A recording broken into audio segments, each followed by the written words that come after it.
Hello and welcome to the final video in the True Forgiveness series. In this video, I am going to walk you through the true forgiveness process of A Course in Miracles and let you know when you need to forgive. I will also share with you how you can recognize the true forgiveness process is working and that healing of your mind is actually occurring. Now, I want to begin this video by highlighting this powerful quote from A Course in Miracles, which states, "If you wish only to be healed, you heal. Your single purpose makes this possible." What this teaching highlights is the power of your decision. Your role as the decision maker is your greatest power in this world. Yet part of acknowledging your role as the decision maker also includes recognizing how often you choose for the ego identity. It is helpful to notice that thinking with the wrong mind of the ego is a habit. But like all habits, it can change. As you begin practicing true forgiveness, your loyalty to the ego will lessen, and your true spirit identity will become your focus. So with this quote, that if you wish only to be healed, you will heal, we are being shown the power of our decision-making and also that healing is inevitable. To only want to heal means you no longer have the desire to hold on to your ego grievances and ego misperceptions. To only want to heal means you genuinely want peace and to be free of fear and conflict. Because you can't heal and hold on to scraps of the ego at the same time. If you want to fully heal, then you have to begin to let your ego misperceptions go. And this is exactly what true forgiveness helps us with. I would like to note that applying true forgiveness and having the ego undone in your mind will take your commitment and time. Yet we are taught in A Course in Miracles that this is what time is for, our forgiveness. So allow yourself that time. Live your life, be normal, and remember to forgive as you feel ready and willing to do so. It's helpful to think of true forgiveness as something you weave into your life. And through doing so, healing occurs, and you become more spiritually aware and focused.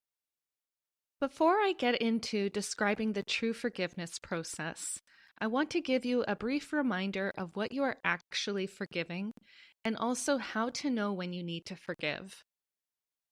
What you are always forgiving when you apply true forgiveness is that you have taken the ego seriously. If you are upset in any way, it means you have taken the ego's dictates to be true. Now, this is important to note because when we go all the way back to the moment the tiny mad idea that we should separate from God and create on our own, the problem wasn't we had this thought. The problem was we took it seriously. In our taking this tiny mad idea that we should separate from God seriously, an entire universe symbolizing separation was projected out from your mind. Every time you take an ego thought seriously now, you are replaying that moment, eons ago, when you took that tiny mad idea seriously. Think of when someone makes a judgment of you. If you feel insulted by their judgment, it is only because you took their judgment seriously. Even if you don't consciously believe their judgment, if you find yourself reacting to their judgment, you have taken it seriously at an unconscious level. So when you take the ego seriously, what you are saying is that the ego thought system, which you made, is real to you and worth your mental investment. When you do this, you are choosing to forget the truth of God, your source. You are essentially replacing God with the ego in your mind every time you decide to take the ego seriously and choose for the ego. You are trying to give meaning to that which is meaningless, for the ego has no meaning whatsoever. It is an illusion. Now, I would like to point out, it is only a tiny part of your mind which is doing this. The rest of your mind is fully aware of Source and is at perfect peace. But this tiny part of your mind, which is invested in the ego and this universe, needs to heal so it can wake up and return to the full awareness of God. I'm sure you might be wondering that if taking the ego is a mostly unconscious dynamic, then how the hell are you supposed to control that dynamic? And I completely understand. This is where the Holy Spirit, your loving higher self, and memory of God in your mind comes in. The Holy Spirit also resides in your unconscious mind and is therefore in the perfect position to meet the ego where it's at, head on in the depths of your mind. As is stated in the preface to the course, we are stuck in a dream, and in order to wake up from the dream, we need help from outside the dream, and that help is the Holy Spirit. As I mentioned in the previous video, the Holy Spirit sees your illusions without believing in them. It is above the ego's battleground, and you need your higher self's help to get out of the battleground. The only thing the Holy Spirit requires is your invitation to correct the ego, an invitation which is done through your application of true forgiveness. It's important to recognize how respected your decision-making abilities are from the realm of spirit.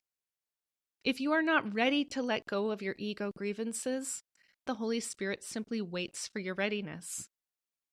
If you review the course, you may notice times when Jesus highlights that it's important you don't feel coerced in any way when doing this work. This is why in his course, Jesus is simply showing us the nature of the ego's thought system and what we are investing in when we choose for the ego. Then, once we recognize the ego's chaos, we can make a better choice. As Jesus shares in his course, those who recognize madness do not cling to it. So your willingness is essential to initiate the true forgiveness process. Now that you know what you are forgiving, let's look at how to know when to forgive. Your biggest tell that you have to forgive will be if you are reacting negatively.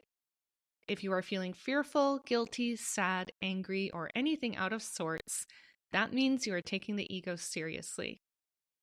Your feelings will tell you how you are thinking, and it's important you pay attention to how you are feeling more often. Taking the ego seriously amplifies the unconscious guilt in your mind. This guilt is from thinking you walked away from the love of your source. This guilt is why you suffer and is why you experience fear. So it is a vicious cycle of taking the ego seriously and amplifying the guilt in your mind, which keeps the ego in place and you continue to take it seriously.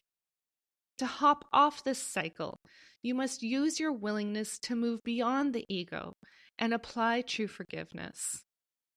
This is being right-minded, where you look to the truth of spirit to correct the falsity of the ego. Remember that the error of the ego is made in your mind, and it is in your mind where it is corrected. As you correct ego thoughts, the guilt in your mind lessens, and consequently, your experience of suffering lessens as you feel less fearful. In the course, we are taught that physical pain is actually of the mind, so even physical pain can be relieved as the mind is healed of this unnecessary guilt. The true forgiveness process of A Course in Miracles is nicely outlined at the end of Chapter 5 in the text. This is commonly referred to as the page 90 exercise because it shows up on page 90 in most copies of the course. If it doesn't show up on page 90 for your copy of the course, then just turn to the end of Chapter 5 in the text and you will see it. I'm going to read the outlined process and also the paragraph written before the process, as it helps prepare your mind for the forgiveness process. I will then explain its steps so you have a clear understanding of it. Decision cannot be difficult. This is obvious if you realize that you must already have decided not to be wholly joyous if that is how you feel. Therefore, the first step in the undoing is to recognize that you actively decided wrongly, but can as actively decide otherwise. Be very firm with yourself in this, and keep yourself fully aware that the undoing process, which does not come from you, is nevertheless within you because God placed it there. Your part is merely to return your thinking to the point at which the error was made, and give it over to the atonement in peace. Say this to yourself as sincerely as you can, remembering that the Holy Spirit will respond fully to your slightest invitation. I must have decided wrongly because I am not at peace. I made the decision myself, but I can also decide otherwise. I want to decide otherwise because I want to be at peace. I do not feel guilty because the Holy Spirit will undo all the consequences of my wrong decision if I will let Him. I choose to let Him by allowing Him to decide for God for me. This is the process which will correct all error in your mind and will result in your healing. With consistency, this will lead to the end of your suffering and lead you to the genuine inner peace you have sought. First, I would like to point out that in the paragraph before the process, the term sincerity was mentioned. Sincerity is the key ingredient of true forgiveness, as your sincerity mirrors your willingness. I always encourage people to forgive when they are ready, and it is precisely because your sincerity is vital. There is a teaching in the Course which says that to say the words, "I want the peace of God," is nothing, but to mean these words is everything. The same goes with true forgiveness. Mean the words when you say them, or else the words will mean nothing to you and nothing will happen. Okay, so the first step of true forgiveness is to recognize you are reacting. The author, Gary Renard, teaches that this can be the hardest step, purely because we can get hypnotized by our feelings and lost in them. So to have the awareness you are reacting says a lot. It shows you are becoming self-aware and are growing uncomfortable with your ego-based reaction. Once you recognize you are reacting, take responsibility for your ego-based thinking and subsequent ego reaction. Taking responsibility puts you at the level of cause, where you recognize you are in charge of how you think. Remember, you are the decision maker. If you were to hold someone else responsible for how you feel, you are falling under the illusion that you are not the decision maker. You are absolutely in charge of your mind, no matter what someone else says or does to you. And I know this may be challenging to hear. I myself have been through an emotionally abusive relationship with one of my parents, and I know it can be difficult not to feel like a victim of abuse. The important thing to recognize in such cases is that you will only be able to leave the abusive dynamic by exercising your powerful position as the decision maker. And from there, you can take the steps you need to take to come to a place where you feel ready to forgive. No one else is in charge of your mind. You are. You choose how to think by choosing who you want to think with, the wrong mind of the ego or the right mind of the Holy Spirit. So, first step is you recognize you are reacting and therefore are taking the ego seriously.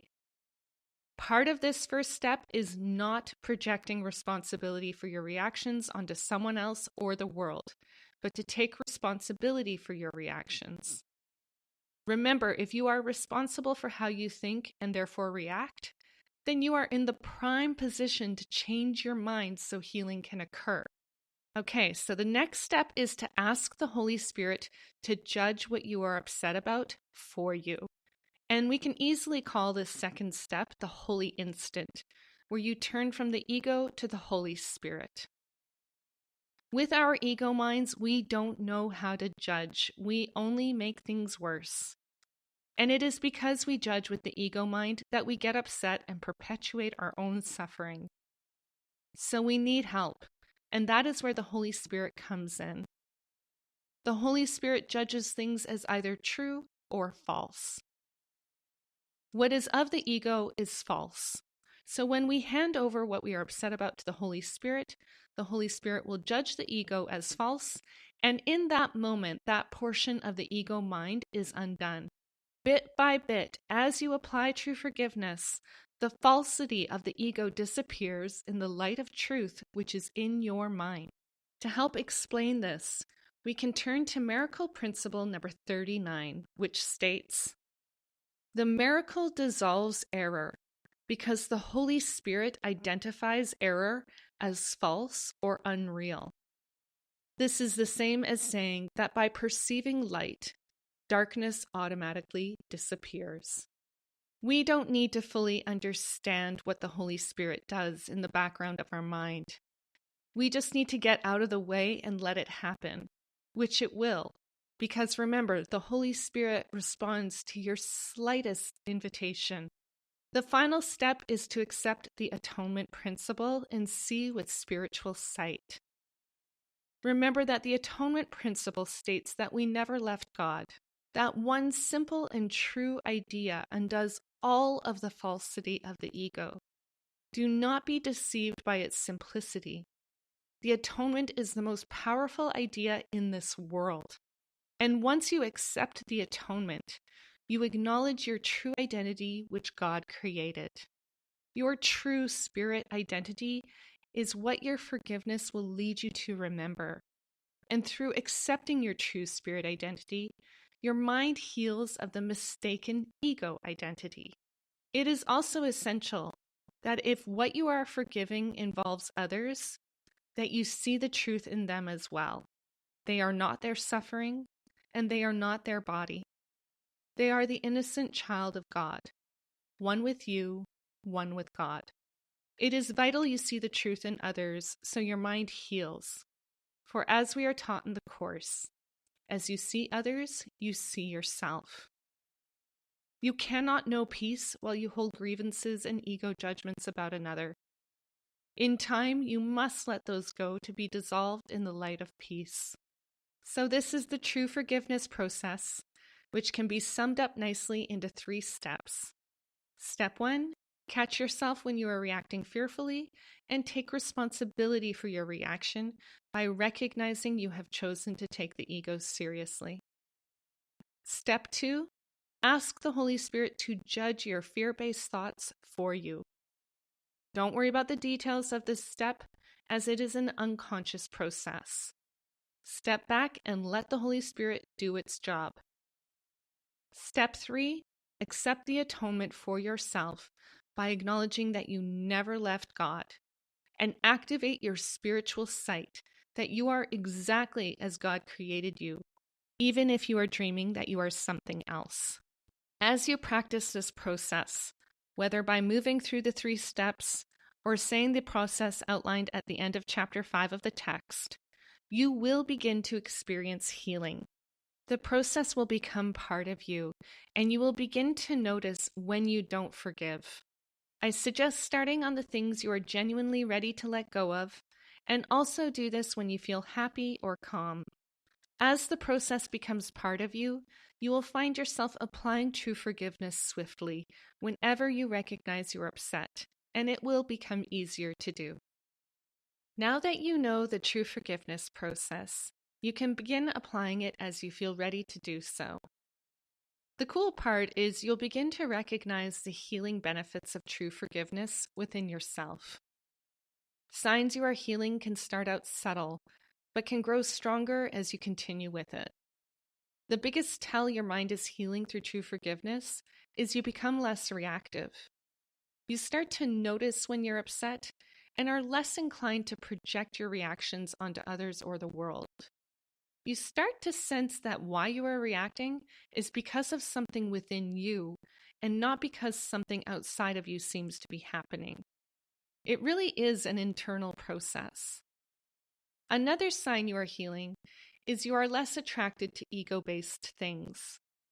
You will become more sensitive for a time as you grow less tolerant of conflict, gossip, and acts of ego glorification you may witness in society.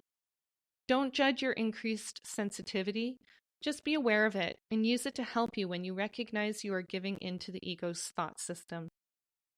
You can also experience physical healing of symptoms and ailments, like I did with the Meniere's disease.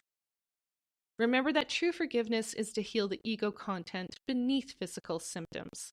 That is the goal. Should you experience physical healing as a result, then that's a welcome result. You can also expect physical pain to subside, for as I mentioned earlier, physical pain is really in the mind. So as your mind heals, any pain or discomfort can be alleviated. You will also notice emotional symptoms will heal as the ego is undone. So you'll feel more emotionally balanced and relaxed. Personally, I have found that after 13 years of applying true forgiveness, I'm not as bothered by physical symptoms as I used to be. The beautiful words of "this too shall pass" become ever more believable. As the ego is undone in your mind through true forgiveness, your inherent connection to spirit becomes more prevalent. You may find yourself more intuitive, and you can experience increased inspiration as the Holy Spirit's voice becomes clearer to you. I also like to point out that you may have dreams of healing. This is something which often shows up for me, so it is fun to pay attention to the content of your sleeping dreams, as that is an easy way for the Holy Spirit to give you messages. I will also note that it is important to forgive any nightmares you may have, as that is still ego content worthy of forgiveness. As is noted in Gary Renard's work, it is safer to experience ego content in your sleeping dreams rather than your waking dream. So at times you will experience that ego content as a sleeping dream, which is a gift. So be sure to forgive should you have any upsetting dreams. Finally, you will have a deeper feeling of trust in the Holy Spirit, and you may very well find the Course's teachings become ever clearer to you. You start to recognize there really is a better way to move through challenges, and using true forgiveness is that better way. In the Course, we are taught that trials are but lessons returned.